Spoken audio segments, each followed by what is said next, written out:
Promising you throughout the show, I am joined by two members of that 12th men's squad. I'm just thinking, if I'd invited you guys and then the team announcement had come and neither of you had made the team, that would have been very awkward. So, Riaan, good morning and congratulations on making it into the 12th men's squad. How are you feeling ahead of the tournament over the weekend?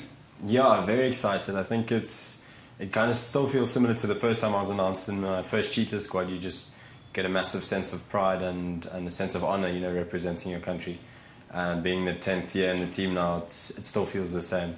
But for this weekend in particular, we're really excited. The tournament on home soil with this sort of magnitude, it doesn't come around often, so we're really looking to do job. And in terms of your preparations, how happy are you with that? I know you guys had the Zimbabwe Sevens, you went to South Africa, you've been training throughout the week. Everything gone smoothly so far? Yeah, it's all about sort of building momentum and peaking at the right times and winning that Zimbabwe challenge and going over to South Africa and getting a good couple of warm-up games in. That's really helped us build momentum, and we're really looking to peak this weekend.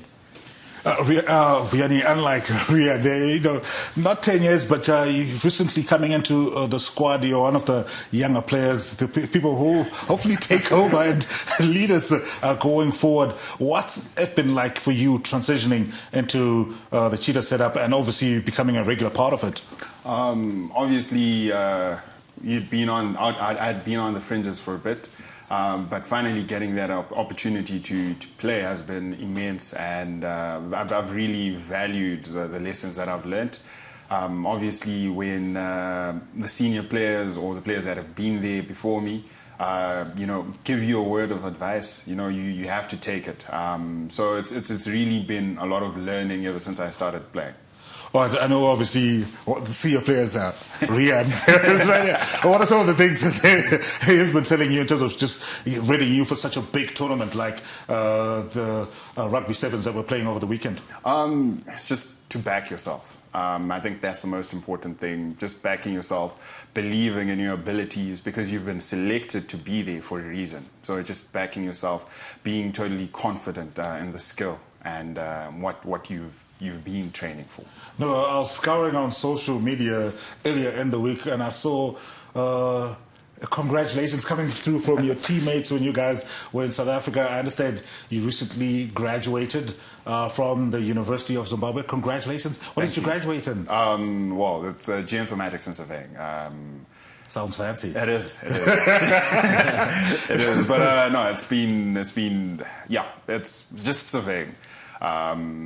A lot of maths and just a lot of communicating with people.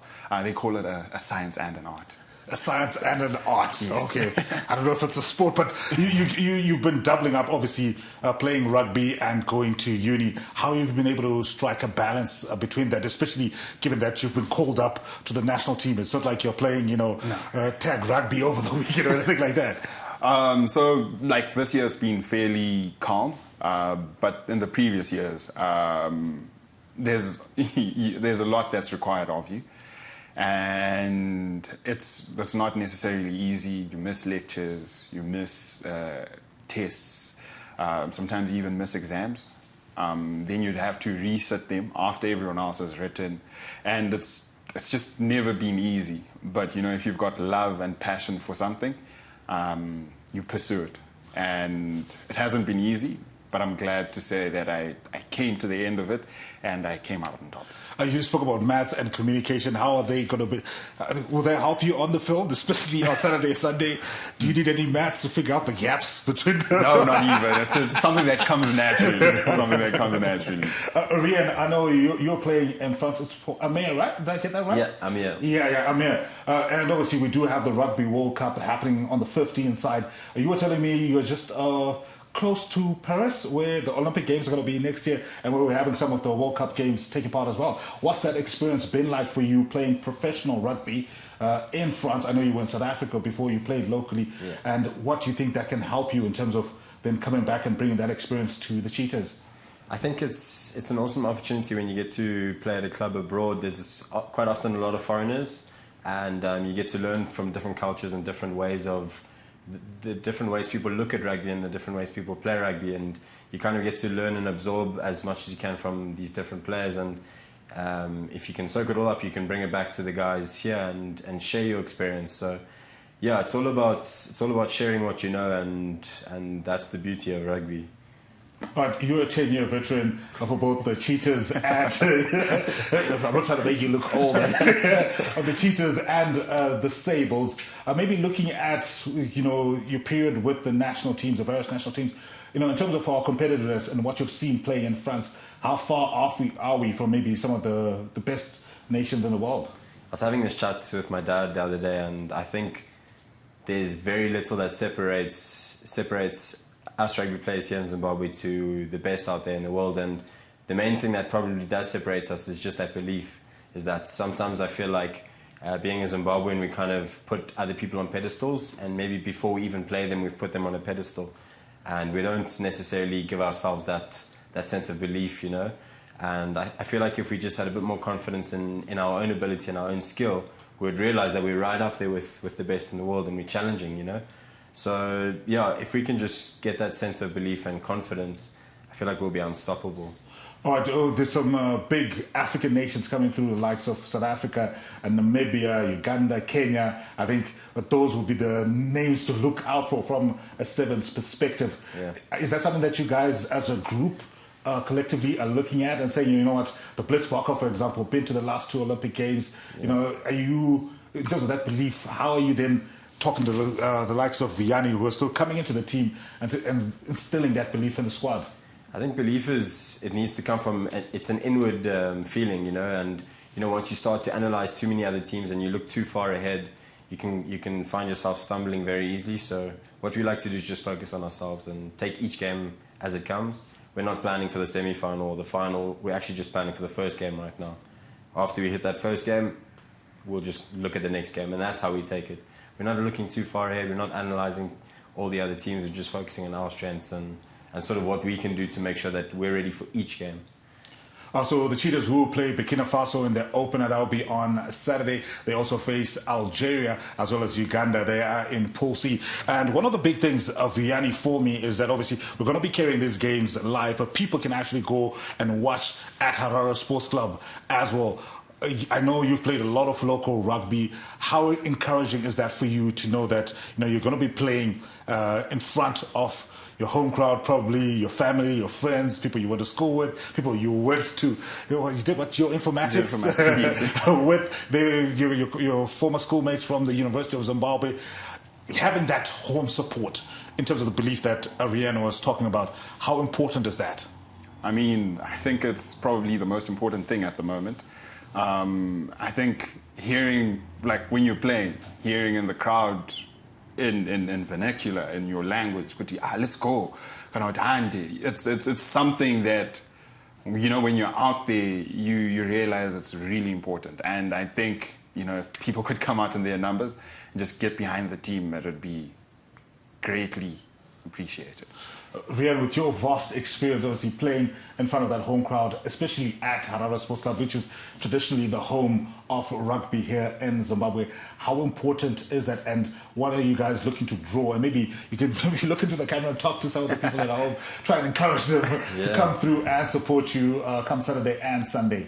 Well, I think, it definitely adds an extra 10-20% to the energy stocks, to the power stocks, to just when you get out on that field and you see your sister in the crowd, your dad in the crowd, it's really special. And to see friends, and this is our country, this is Zimbabwe, and to have a tournament like this here, it's really special. So if the guys could come out in their numbers, the boys, we promise to give it our all and to not disappoint. So with your help there, we should go all the way.